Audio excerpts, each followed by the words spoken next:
தஞ்சாவூர் மாவட்டம் ஒரத்தநாடு சட்டமன்ற தொகுதி திமுக வேட்பாளர் வைத்திலிங்கம் ஏலுப்பட்டி மருங்குளம் உள்ளிட்ட கிராமங்களில் பிரச்சாரம் மேற்கொண்டார். அவருக்கு வழிநெடுகிலும் கூட்டணி கட்சியினர் மற்றும் பொதுமக்கள் சார்பில் சிறப்பான வரவேற்பு அளிக்கப்பட்டது.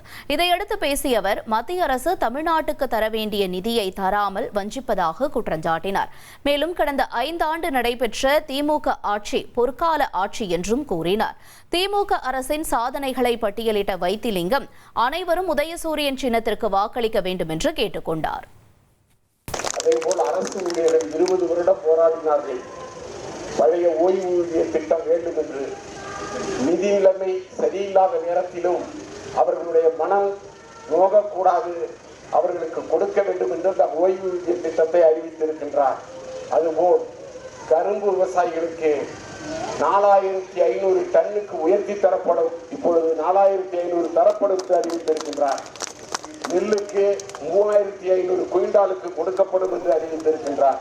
1,27,00,000 மனங்களை வென்ற தந்தி டிவி யூடியூப் சேனல். தவிர்க்க முடியாத தம்ப்நெயில்ஸ், கலக்கலான கான்டென்ட்ஸ். நீங்களும் இந்த குடும்பத்தில் இணைய இப்பவே சப்ஸ்கிரைப் பண்ணுங்க.